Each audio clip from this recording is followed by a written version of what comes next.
नमस्कार। भारत के supreme court के सामने एक बहुत बड़ा सवाल है। क्या एक मुस्लिम महिला अपनी शादी को अपनी मर्जी से खत्म कर सकती है? ये एक ऐसा सवाल है जो व्यक्तिगत आज़ादी, धर्म और कानून के जटिल रिश्ते को सीधे चुनौती देता है। चलिए इसी को समझते हैं। देखिए, ये सिर्फ एक सवाल नहीं है।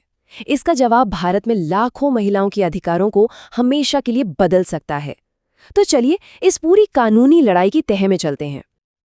अब देश की सबसे बड़ी अदालत यानी सुप्रीम कोर्ट इस ऐतिहासिक केस पर अपना फैसला सुनाने वाली है और जाहिर है ये फैसला पूरे देश के लिए एक मिसाल बनेगा। और तो और तारीख भी सामने आ चुकी है, 22 अप्रैल 2026। यही वो दिन है जब इस बड़ी कानूनी बहस पर सुनवाई का आगाज होगा। तो इस पूरे मुद्दे को समझने के लिए हम सबसे पहले देखेंगे कि आखिर ये मामला सुप्रीम कोर्ट तक पहुंचा कैसे। फिर जानेंगे कि खुला का मतलब क्या होता है, केरल हाई कोर्ट का वो कौन सा फैसला था जिसने सब कुछ बदल दिया, और दोनों पक्षों की दलीलें क्या-क्या हैं। और आखिर में हम ये भी समझेंगे कि ये केस इतना जरूरी क्यों है। तो चलिए शुरू करते हैं हमारे पहले सेक्शन से। सवाल यह है कि आखिर ये मामला सुप्रीम कोर्ट तक पहुंचा कैसे। देखिए, इसकी शुरुआत हुई केरला हाई कोर्ट के एक फैसले से, जिसके खिलाफ एक अपील दायर की गई और बस वहीं से इस पूरी बहस ने जन्म लिया। तो मामला जुड़ा है केरला हाई कोर्ट के एक फैसले से, जिसमें एक मुस्लिम महिला के एक तरफा तलाक लेने के अधिकार को, मतलब अपनी मर्जी से तलाक लेने के अधिकार को सही ठहराया गया था। अब सुप्रीम कोर्ट इसी पर विचार करेगा। अब देखिए, ये मामला काफी पेचीदा है, तो इसकी गंभीरता को देखते हुए कोर्ट ने सीनियर एडवोकेट शोएब आलम को एमिकस क्यूरी यानी न्यायालय मित्र बनाया है। इनका काम होगा इस मुद्दे पर अपनी निष्पक्ष कानूनी राय देकर अदालत की मदद करना। अच्छा, अब इस पूरे मामले को समझने के लिए ना एक शब्द को समझना बहुत जरूरी है, और वो शब्द है खुला। तो आखिर ये खुला है क्या? खुला का मतलब है इस्लाम में एक महिला को मिला वो अधिकार जिसके तहत वो अपने पति से तलाक या अलगाव की मांग कर सकती है। मतलब ये एक ऐसी प्रक्रिया है जिसकी शुरुआत पत्नी की तरफ से होती है। अब देखिए, खुला और तलाक में एक बहुत बड़ा और बुनियादी फर्क है। तलाक का अधिकार पति के पास होता है और ये उसका एक तरफा फैसला हो सकता है। दूसरी तरफ खुला पत्नी को शादी खत्म करने का हक देता है। और सबसे बड़ी बात, केरल हाईकोर्ट के मुताबिक इस अधिकार के लिए पति की सहमति की कोई जरूरत नहीं है। तो सवाल फिर वही है, ये पूरी बहस सुप्रीम कोर्ट तक पहुंची कैसे? असल में इसकी नींव रखी थी केरला हाईकोर्ट के एक लैंडमार्क जजमेंट ने, एक ऐतिहासिक फैसले ने। ये जो आप देख रहे हैं, ये केरला हाईकोर्ट के फैसले का एक बहुत ही पावरफुल हिस्सा है।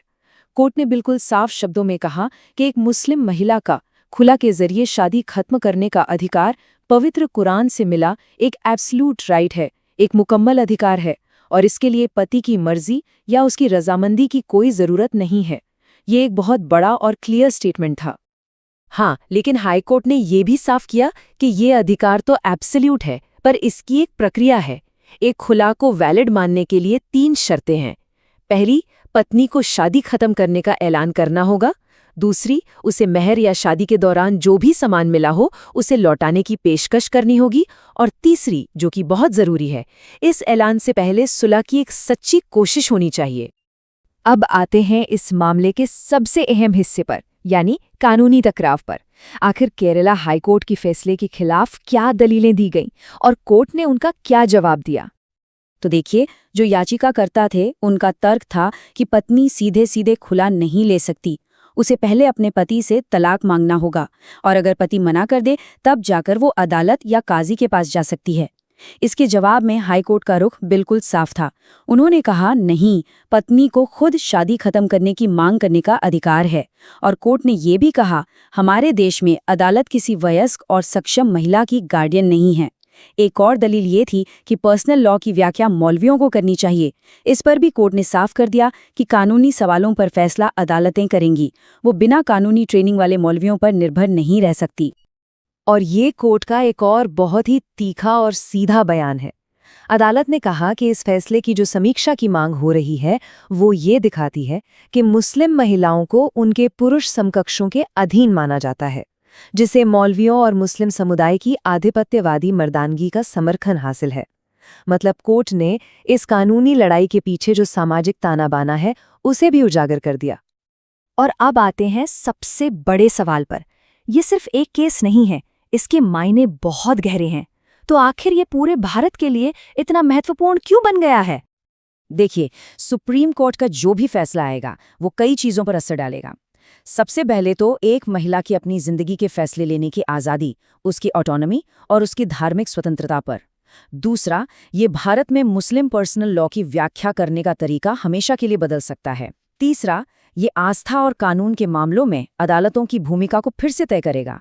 और आखिर में ये भी तय करेगा कि कानूनी विवादों में धार्मिक गुरुओं का कितना अधिकार होना चाहिए। तो आखिर में ये एक बड़ा सवाल हम सबके सामने है। देश की सबसे बड़ी अदालत इस बेहद पेचीदा मामले में व्यक्तिगत आज़ादी, धार्मिक कानून और लैंगिक समानता के बीच एक संतुलन कैसे बनाएगी? इसका जवाब जब भी आएगा, वो यकीनन भारत के कानूनी और सामाजिक ताने बाने पर एक बहुत गहरा असर डालेगा।